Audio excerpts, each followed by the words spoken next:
Vishna doll and the time Conundrum Mechanization. The car trouble started outside of St. Petersburg, a journey that had begun in Mobile, Alabama, at the battleship named after the state. It was inside the front turret of 16-inch guns that Dracula gave his presentation to the three strange candle-selling men and the watermelon cat, who was in town selling an advanced handheld cavity eliminator device that used lasers to remove tooth decay. And it dispensed a putty that provided a framework for the tooth to repair itself, using a cellular form of parthenogenesis. The device had an odd side effect of causing memory loss in the patient. And for each tooth fixed, someone unknown to the patient would die. Watermelon amused himself when talking about the side effects by judging dentists who jumped at the amnesia ray, the chance, and others making notes about ones who didn't seem to mind causing the death of random strangers. It was, in fact, this list that was the actual product. Spectre Worldwide had offered a bounty on a list of every dentist willing to take the gamble for unknown reasons to WC. But Watermelon was happy to be back in Mobtown, and he made a direct pilgrimage over to Wintzells Oyster House on Dauphin Street. After a feast of beer and oysters, he would drive directly, but rather erratically, to the battleship. His whole body was feeling like the inside of a raw oyster, and the pearl would be the special warmth it gave to his cockles. Now, while there, J. Oliver Wintzells' ghost himself had appeared to the watermelon cat. While he fed his desire at Wintzells, he had insisted that WC go directly to the battleship and look for a trio of strange people around Dracula. They were said to be loitering around the powder handling room 5 levels down inside of the front gun turret. Now, out of the small bathroom in the back of the restaurant, a young man came running forth as though he were on fire, beating about his hands and his head. He ran right through the front door and into the street. Watermelon Cat finished licking his plate, collected himself, and left at once. He didn't even pay the tab. But this was simply fine with the ghost host, J. Oliver Wintzel. He just chuckled and smiled as he puffed on his ghost cigar. WC then made a rather urgent and direct message to his assistant Vishna doll by means of the worldwide subnet. He told her, "Vishna, be on high alert. I have received an invitation to audience with Dracula yet again." They talked about their upcoming cruise and trip to South Florida. They argued again about replacing the floors in their German studio. And they ended the call singing an abbreviated version of Islands in the Stream by American performing artist and movie star Kenny Rogers. They didn't say goodbye when they finished talking, they just hung up. It gave things a theatrical quality. Now, the meeting with Dracula surprised no one. It was known that it would happen, it was just not known when. It was a hilarious concept. It had been foretold in the pages of TV Guide, and the May 25th, 1974 edition, a cover that featured Dennis Weaver and J.D. Cannon from the TV show McCloud. On the cover, the look on Dennis Weaver's face transmitted a message that foretold this meeting with Dracula. It could not have been misinterpreted. The message only took a key to unlock, and that key was a pill provided by Dr. Teeth himself. It had been given to Vishna 6 months prior. Dr. Teeth had said, "Vishna, you will know when it is time to use this pill." Staring into those mysterious eyes of Dennis Weaver, Vishna knew it was time. It had been all along. Dennis knew it. Vishna knew it. She laughed to herself as all of this had rather hysterical consequences concerning the value of her hourly pay. She realized that this whole event would probably smooth over any financial concerns about the new flooring, and she banked on it financing, in fact, some interesting rugs she had ordered from Iran. Now, Dracula was convinced 3 weeks ago while he was visiting his property on the Alabama Gulf Coast. There had been some damage from a recent storm, and a chance encounter at the haunted bookstore in downtown Mobile had led him to confront that same mystical, mysterious look on Dennis Weaver's face. It suddenly sunsetted on him that time was just an observational consequence of human consciousness, and not something that was at play in the world outside. That energy, gradients, and matriculations of this vibrational energy did indeed have the effect of generating what could be perceived by the right set of sensors as cause and effect, occurring in a sequential A to B to C nature. Meanwhile, back in Prague, Vishna had the same experience, only she was Googling TV guide covers from the early 1970s when she came upon that 1974 cover. After singing the duet with WC, she sung Dolly's part and always took great pride that the couple they modeled themselves after had built an entire enterprise of theme parks and movies, books, romance novels, chicken franchises, small kitchen appliances, and had more talent in their voices and writing and abilities than most people have anywhere. And let's not forget about their good looks. Vishna went to the medicine cabinet. She removed the pill from the small candy tin. She took it, swallowed it whole. Memories started to flood in almost instantly. A skating rink with pinball machines that would give your body an all-over electrical buzz when you stood between them, touching the metal legs at the bottom. At the same time, she could practically taste those 50-cent slices of pizza and smell the popcorn from the concession stand. The DJ booth was glowing bright, playing Rock the Casbah by The Clash, and the lights in the roller rink were moving to the rhythm felt by the entire crowd. She was starting to dance and move her hands around when she felt something else hit her, like a warm feeling in her stomach. The pill had kicked in faster than a cup of vodka. Now, Vishna could see everything. She immediately ordered more coffee and filters for her office. She ordered more coffee and filters for her home and an apartment. She cleaned out the dryer vent and replaced the batteries in her dead fire extinguisher. She kept seeing things that needed to be addressed, and the future ramifications of their displacement became obvious to her and front of mind. She was tempted to paint something, in fact, but instead she just called a driver and had him take her directly to the Václav Havel airport. Meanwhile, back in the States, a romance was being attempted between a shy young man and the art student that lived next door to him. He made his move asking her if she liked zombie movies. And she, on a lark, said, "Yes, I love them." He said, "Fine. George A. Romero is what I've got in mind." She said, "Listen, bring food, anything that'll get me out of my head, and it's a date. But let's skip the whole zombie scene and dive into some Russian films. Why don't you see if you can find some Sukharov, some Eisenstein, some Tarkovsky films?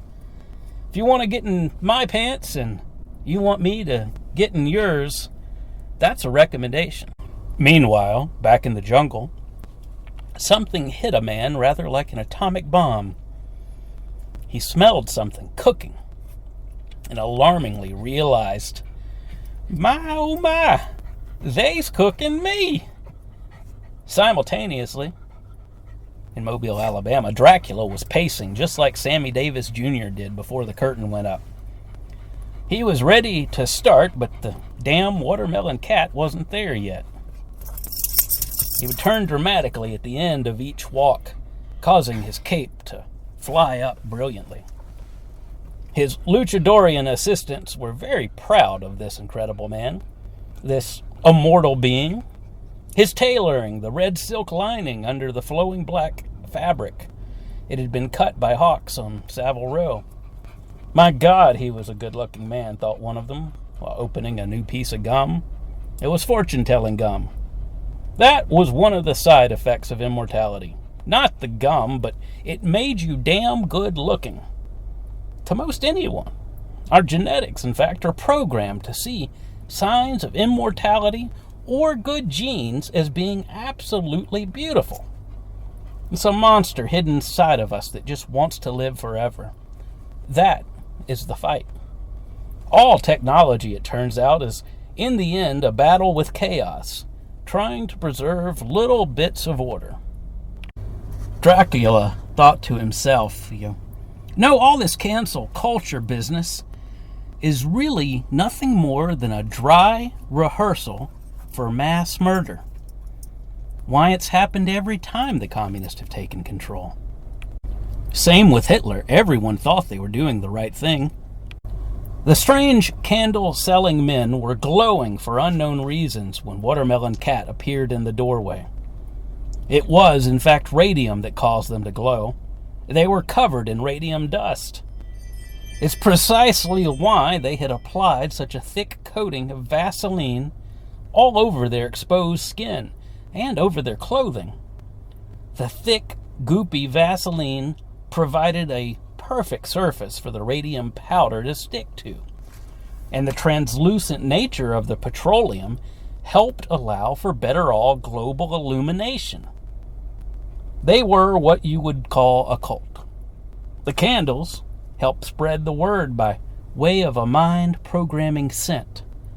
You see, these men covered in petroleum jelly, glowing, asking you to purchase a candle, and later that night, that sweet scent of vanilla and fresh cookies would fill your head. You'd start to see what they saw, and the whole process repeats itself. It's a Dharma wheel made of wax, and you ride it like Icarus. Dracula turned to them and said, "Gentlemen." He then turned again to let his cape furl around once more. "Let us not shred any icebergs here. It is time that concerns us, and time shall set us free. It's all about position and observation. As all happens at once, and it's all one thing. It's just a matter of position above length, height, and width that provides the key to mastering time travel. Knots Landing, Falcon Crest, Dallas, Dr. Frankenstein's monster. These are not entertainment. They are structured within reality. A structure that requires only the right arrangement to bring them back. You could be participating, viewing, writing. It's all possible. Be warned, however, time that concerns and interests us is actually quite small, all things considered. Therefore, one must use a deft hand when tuning. You see, 1,000,000 years, 100,000,000 years, it's nothing more than a faint AM signal that comes when turning the knob. It rises and fades over an arc of less than 1 degree. And each degree of measurement is, in fact, divided into 60 minutes. Each one of those minutes of measurement is divided within 60 seconds.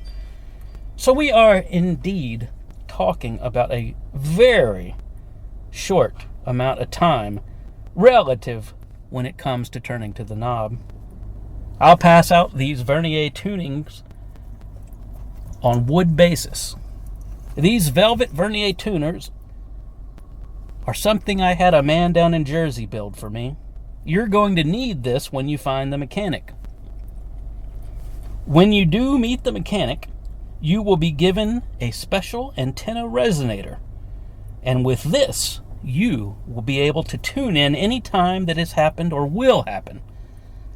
But I must warn you now, you must stay for the entire presentation.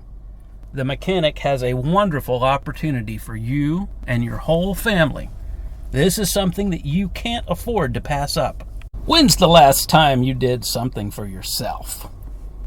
You see, gentlemen, the nature of reality is such that the fields combine to form what can be observed as time. All of the fields combine to form what can be observed as particles. For you see, at this, Steve, the oldest of the three candle strangers, began coughing to gain attention. He then said, "Dracula, you're talking too much science. Why don't you try to put things in more wax-friendly terms? Put things in something that I can really wick into. I'm covered here in what are ultimately very destructive materials. And I don't really have time for this whole Mr. Wizard Stephen Hawking talk you're giving." At this, Ronald, the middle-aged of the three candle men, had his hand in his pockets. He appeared to be kind of stretching his pants away from the body as if he were trying to hide something. He fumbled in his pockets as if though he were juggling loose change and asked the watermelon cat if Vishna doll would be joining us. At this, he pulled his long finger through the mess on his face, and then he licked it, tasting it on the tip of his tongue. W.C. pulled a lighter out of his pocket and held the flame up to say, "Yes, she is flying here now." Ronald laughed nervously. He had no idea what W.C. was saying to him by holding the lighter up in the air, nor the strange look on his face. But he was damn hot over Vishna. He usually had to excuse himself, in fact, for a few moments any time she was around. Watermelon appeared to be moving in slow motion over there, holding the lighter up in the air. The flame danced a little jig above the lighter, and W.C. winked as he did the flame, as he winked the flame out of existence. Dracula then passed the wooden boxes out. Each was about the size of a proper crystal ball. Each had a lid on it covering the exquisite-looking knob that had been geared for high-reduction vernier tuning. Each box weighed about 2 pounds and appeared to be made of some strong maple wood, very well made. Dracula, at this, turned into a bat, and during the transformation a great sound was heard. An odd sulfur smell descended all over the room. "Do I have your attention?" he demanded. "Folks, look, I've got to get back to Culver City to shoot a game show. So here are your tuners. Perhaps the solution will dawn on you later. Listen, don't worry about that whole mechanic thing. I have felt in my heart that Vishna is on her way now. She is moving. And we don't have time for any of that now. It was, in fact, a timeshare thing that I'm involved with down in Florida. Anyway, don't worry with it. You don't need it for the box to function. Thank you for coming. That is all." And with that, he flew out of the hatch, up the ladder-like stairs of the battleship, and he continued to make his way down the hall, but the ship was large and confusing, and he momentarily found himself trapped in a medical room where a dummy of a doctor was performing a fake surgery over a dummy of a soldier. In there, a young boy with his mother and father exclaimed, "It's a vampire bat." "Don't be silly," said the mother. "That's just an ordinary bat." The father said, "Dear, that ordinary bat is wearing a top hat and a cravat." "Well, that's just how the locals do it," said the mother. "We are in the South, dear. Things are bound to be different.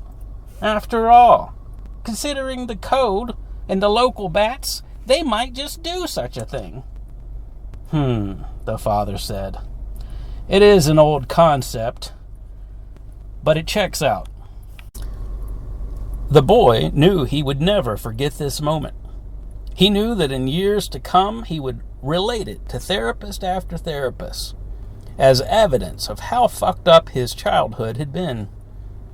He added it to a long list. That time Daddy got angry. That time Mommy lost her cool. These people are all fucked, he thought. This world is fucked. So was he. He didn't ask for any of this mess. He didn't ask to be alive. It's basically all an inconvenience for him, requiring things that he never requested, requiring him to do things he never wanted to do. In any other time of this reality, he would have died long ago. A little runt who failed to suckle. A little runt who failed to fight for the tit. But in this land, his kind were king. Dracula awkwardly flew out of the room, wanting to get away from the young man, and changed back into his human form, kicking himself for being so dramatic with the whole transformational bat exit. This is something he often criticized of himself. He was really trying to stop. In fact, he had a rubber band around his wrist, and he popped it hard. "No," he said, "bad Drac." Then he thought, how am I going to unload these timeshares now? This whole operation was starting to feel like yet another failure, just like the Swiss cheese incident. But he reminded himself that no, he was also the host of TV's most popular game show, and he was a regular guest celebrity who appeared in most popular broadcast situations. Watermelon, on the other hand, walked off the boat like a true gentleman, wearing a top hat he had found in a hallway on the battleship. He was thinking to himself about Ronald and that candle. Ronald and his two friends glowing, those Vaseline amigos. Ronald was a complete pervert, he thought, and yet another thought now took his mind away. He could no longer think of reality as existing outside of his perception of it. He realized his sense organs were delivering nothing more than electrical signals. His brain was producing the mental hallucinations based on memories and anticipations. Those candles did smell enticing. Maybe I should have bought a few of those candles. Reality, he repeated, ending on the T sound. Reality. T. T. Real. I-T. Perhaps I will grab a quick cup, he thought. After all, Vishna was probably not even in the air yet. And he had a day or so to kill with nothing to do but stare at that mysterious box, to think about fondling the dial. He went back to the Admiral Sims Hotel. He went up to his room with his baggage and that remarkably interesting box Dracula had given him. The lobby was filled with young ladies dressed in large hoop dresses, all in pastel shades. Another man walking through the lobby wearing a top hat had touched his hat as if to say hello. WC looked away quickly. This whole damn town was obviously a hive of multi-level marketing. He really had not the time nor the patience. He thought about all those dental patients. Was it really wrong for him and Vishna to sell all these items that didn't work? This drifted out of his mind as he focused on the box, that precision tuning knob on top of the box. And he thought to himself, I might as well turn the damn thing. I might as well see if it works. So he slid the key card into his door, and the little red light flashed briefly. He tried again, slower this time. There we are. just like the card reader likes it. It worked. He was in his room. It was quiet. He turned on the television for company. He found a channel playing binaural beats, and he put the TV on the Weather Channel. He sat down at the small table, and he placed the box on top of it. He raided the mini fridge, pouring himself a large glass with 2 fingers of Ribena blackcurrant juice and 2 fingers of Pernod. He added water to fill the glass and gave it a stir. It was a beautiful color, almost glowing, a mysterious purplish yellow glow. It's good, he thought. It's good. It's good. He grabbed the dial, and he worked the knob slowly, very slowly.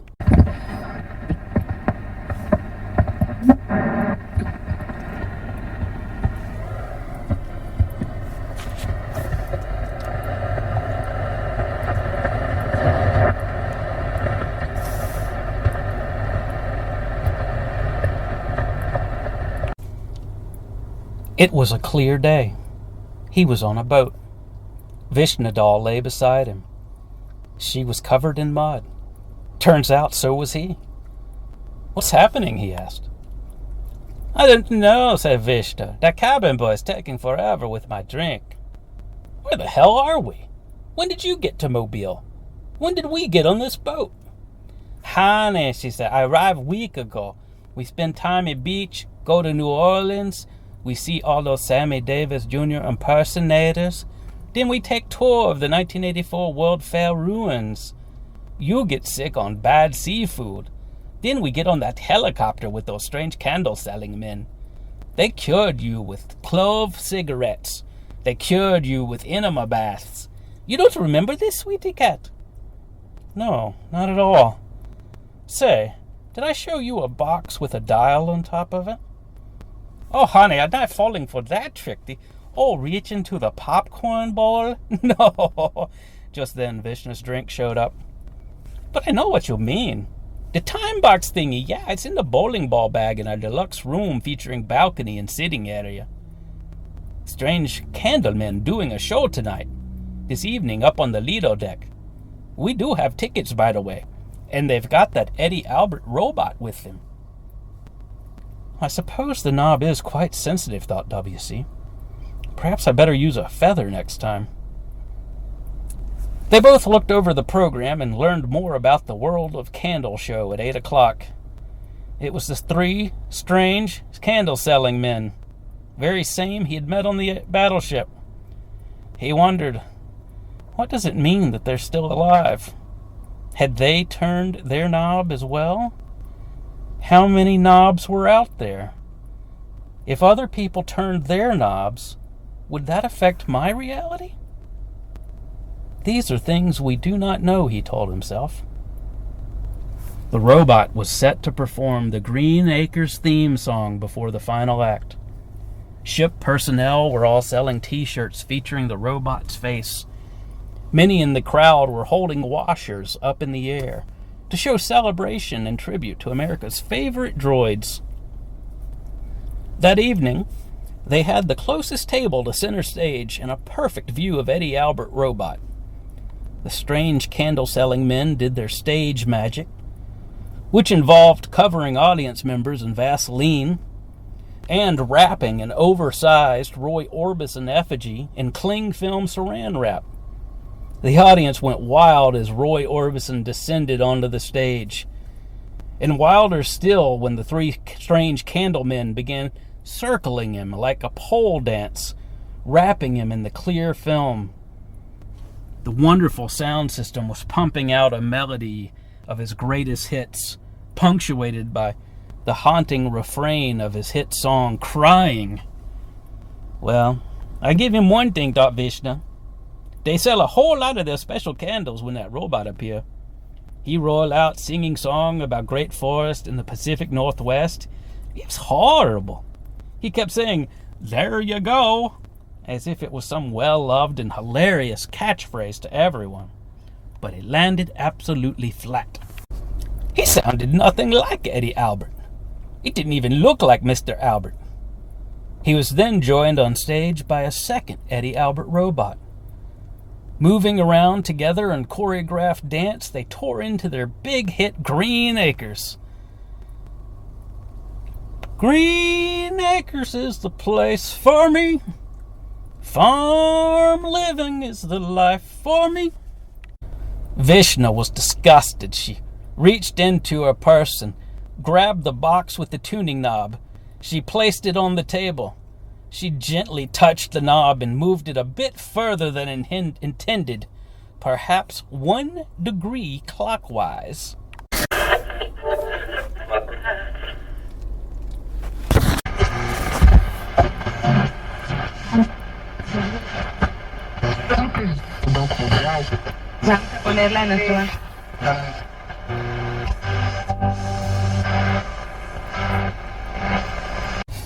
Vishna was driving a rental car.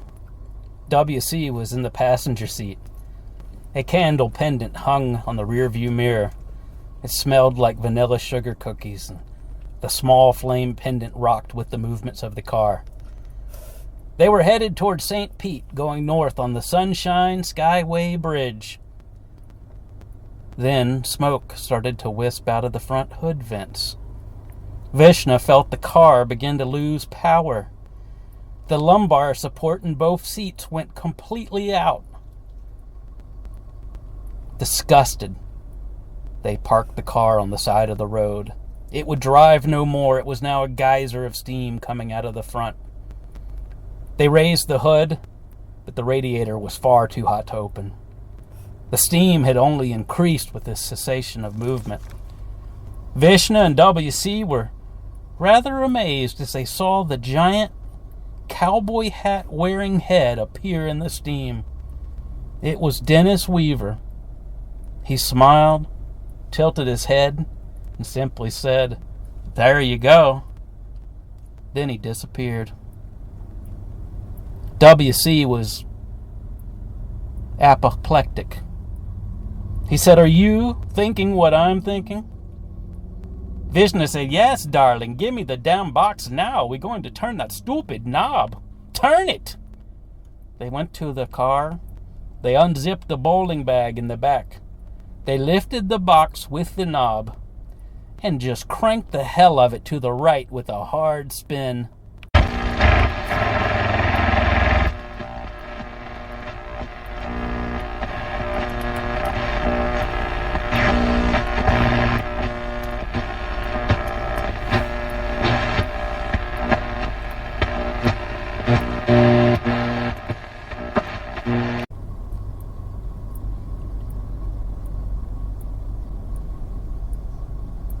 They were everywhere.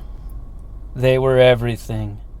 Dracula, Dr. Frankenstein, Dr. Teeth, the strange Candlemen, the three strange Muslim men, Boomer, the Mothman, Eddie Albert, Dennis Weaver. It was like a liquid made of light. It was like a kaleidoscope of patterns, but most of all, there were these smiles and there was tobacco. There were race cars in the moonlight, and addictive drugs were auto-absorbing into all the moist surfaces on our bodies. The idea of Atari was there, looking fabulous. The slot cars, model trains, Sears catalogs, all flowing together, and wood-grain television sets with Zenith Space Command remote controls. Miss Beaver was in the kitchen making cookies. Eddie Haskell was out back showing the Beeve a copy of Jug magazine. Space Mountain descended and the whole crowd was singing about buying the world a Coca-Cola. All of us were climbing its towers as Volvo cars fell like rain, and Elvis Presley and Jesus roller skated right through the middle. We drifted through malls of the early 1980s, and we joined a cult compound in the California woods where we learned to like having sex with melons of various sizes. Little Debbie became a fractal of Hostess snack cakes, exploding around us as the whole gang from Snoopy formed and we danced with various peanuts. Blondie was there, Andy Warhol, the Rolling Stones, the Beatles, Julie Christie, Polaroid cameras. It was too good. We couldn't stop turning the knob. Astronauts landed on the moon and found the corpse of JFK sitting up holding a quantum computer that was powered by a small radiothermic device. There were fast food wrappers strewn everywhere. McDonald's. Walter Cronkite started crying right when he was looking at it. The Vietnam War never happened. The post office reduced the price of stamps. Fast Times at Ridgemont High became your life. Ferris Bueller became your life. Back to the Future, you were living it now. The Brady Bunch, all of this. You were multiplying into the infinite as blended versions of all of these fictions. And the multiple yous and the multiple me's, we watched each other become the other and divide. It was all energy and it was waves blending like honey or like a honeycomb, like honeycomb power. It was like being made of solid steel and tall and thick like a mountain, like planets or a system. But also small, infinitely big, infinitely small. That all-day song story about life. There's a joke in there somewhere. Perhaps it was all only mirth, chasing the devil around the stump. But he's going to win. He's got that pig bladder he's beating around everywhere. But you can't stop the circle. And they, whoever they are, knew that this knob would spin. How could they not? Will Boomer and Vishna return? Would they want to? What is so damn special about those candles? Why was that young man running out of Wintzells? Find out next time, but perhaps you already know. Say, if you or a loved one want to learn more about covering yourself in Vaseline, please reach down and spin the knob.